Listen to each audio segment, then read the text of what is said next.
우선 들어가기 전에 번외편은 상당히 어려울 수 있습니다. 최대한 친절하게 설명하려고는 하겠지만 이해가 안 되신다고 하셔도 본편을 이해하는 데는 별 지장이 없습니다. 어렵다 싶으면 당당하게 닫기 버튼 혹은 뒤로 가기 버튼을 눌러주세요. 수가 얼마나 추상적인 개념인지 어린 토마스 에디슨의 경우를 통해 알아볼까 합니다. 어린 에디슨이 찰흙 한 덩이와 다른 한 덩이를 합치며 새로운 큰 한 덩이를 만들며 말했습니다. 1에 1을 더했는데 한 개가 됐으니 1 더하기 1은 1 아닌가요? 많은 사람들이 말합니다. A 부피가 다르고 무게가 다른 더 큰 한 덩어리가 어떻게 작은 한 덩어리랑 같은 한계야? 그런데 사실 에디슨의 말은 타당합니다. 우리의 약속은 어디까지나 찰흙의 개수를 세는 것이었지 무게나 부피를 측량하는 게 아니었으니까요. 더 큰 1과 더 작은 1이라는 표현도 이상합니다. 최초에 꺼낸 찰흙들도 그 크기와 부피가 조금 다를 텐데 어느 하나가 1이라면 다른 하나가 1일 가능성이 존재나 할까요? 우리는 최초에 꺼냈던 두 덩어리의 찰흙이 다름을 알고 있습니다. 완전히 동일한 찰흙이 없음을 알고 있다고요. 그런데 어떻게 감히 1에 1을 더한다는 표현을 이 찰흙들을 보고 한 걸까요?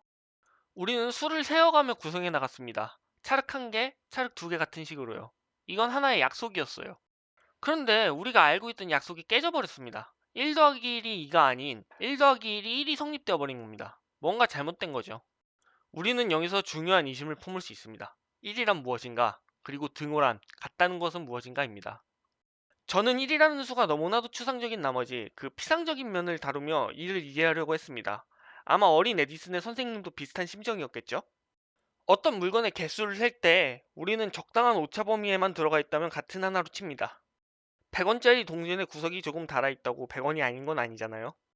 다만 이 오차 범위라는 것도 약간 애매합니다. 사람마다 기준이 다르고 판정 기준도 다르니까요. 상당히 모호한 문제지만 그럼에도 현실에서 물물교환은 일어납니다. 우리는 약속이라도 한 것 마냥 굉장히 추상적인 문제를 살짝 들여다보았음에도 불구하고 그냥 받아들입니다. 왜 그런 걸까요? 그 답은 바로 실제로 약속이라서입니다. 우리는 처음에 수를 배울 때 혹은 수학에서 무언가를 정의할 때 아주 엄밀하고 세세하게 구성된 약속을 바탕으로 정의합니다. 가령 달아있는 정도나 부식의 정도가 오차 범위 내인 100원은 같은 한계로 다루기로 약속한 겁니다. 1은 1입니다. 우리가 추상적인 개념에 빠져 앞으로 나아가지 못하게 되기 전에 그렇게 약속한 겁니다. 이런 정의 없이 사용하는 단어를 무정의 용어라고 합니다. 에디슨의 선생님은 개수라는 수량을 다룬다는 전제를 배경에 깔아두었습니다. 그 속에 부피나 무게라는 개념이 들어있는지 아닌지는 모호하고 포함되지 않았다고 보는 게 타당합니다. 이 전제 하에서 1 더하기 1은 1이라는 어린 에디슨의 주장은 맞을 수도 있는 거죠. 아니면 맞는 거죠. 전제가 그렇게 돼 있으니까요. 에디슨의 경우처럼 선생님이 실수로 엄밀하지 않은 정의로 인해 결과가 뒤틀린 경우가 아닌 엄밀하게 정의한 결과가 1 더하기 1은 1인 경우도 있습니다. 힐베르트의 호텔 역설입니다. 여기 무한 명의 사람이 들어갈 수 있는 호텔 1호가 있다고 칩시다. 이 호텔에는 무한 명의 투숙객이 각기 다른 방에 빼곡히 묵고 있다고 합시다. 그런데 옆에 있던 무한 명의 사람이 들어갈 수 있는 2호 호텔이 무너지는 바람에 1호 호텔로 옮겨서 투숙하려고 합니다. 이 인원을 모두 수용할 수 있을까요? 방법은 다음과 같습니다.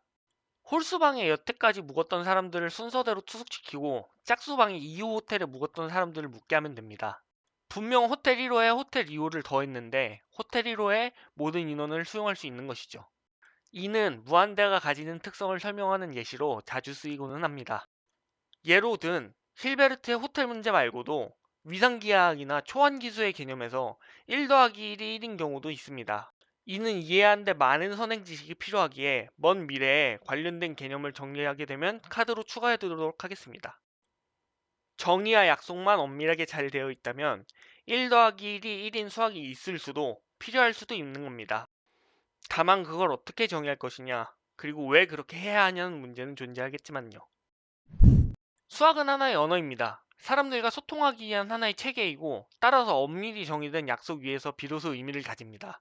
사회적 약속이 내포되어 있는 것이죠. 어린 에디슨이 과연 1이라는 수와 동치라는 개념에 물음표를 찍었는지 알 방법은 이제 없습니다. 다만 이제 우리는 어린 에디슨이 1 더하기 1이 1이 아니냐고 물어봐도 왜 그렇게 되는지 그리고 왜 그렇게 안 되는지에 대해서 대답해 줄 수 있겠죠. 내가 이런 당연함에 의문이 들었다면 한 번쯤 고민해 보세요. 생각보다 이런 공리 혹은 공준에 던진 의문들이 새로운 분야의 수학을 발전시키고 우리의 삶을 발전시켜 오기도 했습니다. 그렇게 파생된 대표적인 분야로 비유클리드 기하학이 있습니다. 수학을 하지 말자였습니다.